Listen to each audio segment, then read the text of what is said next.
Hello শিক্ষার্থী বন্ধুরা, তোমাদের চতুর্থ শ্রেণীর আমার বাংলা বইয়ের পাঠ ১৯ লাল জামা এই পাঠের সবগুলো প্রশ্ন উত্তর এখন আমরা শিখব।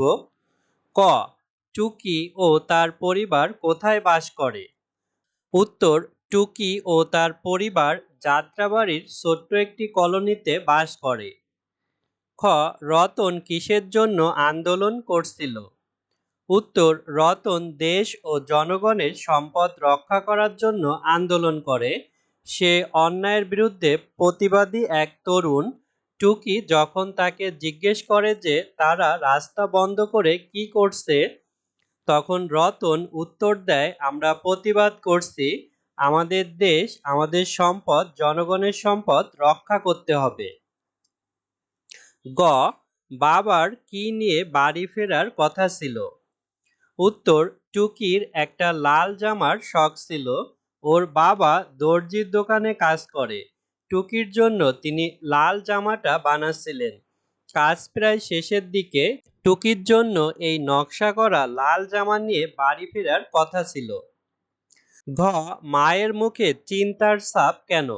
উত্তর, রতনকে ফোনে না পেয়ে মায়ের মুখে চিন্তার ছাপ ফুটে ওঠে।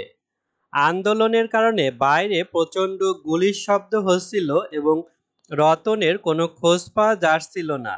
রতনকে ফোনেও পাওয়া যাচ্ছিল না বলে মা খুব উদ্বিগ্ন হয়ে পড়েন। তার মুখে চিন্তার ছাপ ফুটে ওঠে। উমো, টুকি আর কোনোদিন লাল জামা পরবে না কেন? উত্তর, টুকির একটি লাল জামার খুব শখ ছিল। তখন রতন আন্দোলনে গিয়ে গুলিতে আহত হয়। রক্তাক্ত অবস্থায় তাকে বাড়িতে আনা হয়। তখন টুকি দেখতে পায় তার ভাইয়ের সাদা শার্টটি রক্তে ভিজে একদম টুকটুকে লাল হয়ে গেছে। পরে ঢাকা মেডিকেল কলেজ হাসপাতালে রতন মারা যায়। ভাইয়ের সেই রক্ত ভেজা লাল শার্টের স্মৃতি টুকির মনে গেঁথে যায় যে সেই থেকে সে ঠিক করে সে আর কোনোদিন লাল জামা পরবে না। চ, আমাদের পূর্ব প্রজন্ম আমাদের শক্তি, রতন কেন একথা বলেছিল?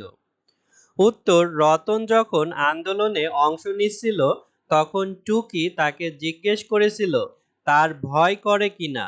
রতন জানায় তার ভয় করে না, কারণ এদেশের বীর সন্তানরা ভাষার মর্যাদা রক্ষার জন্য আন্দোলন করেছেন। বীর সন্তানরা মুক্তিযুদ্ধ করে দেশ স্বাধীন করেছেন। তারা আমাদের পূর্ব প্রজন্ম। তাদের সেই অদম্য সাহস ও আত্মত্যাগই নতুন প্রজন্মের জন্য সাহস এবং শক্তি।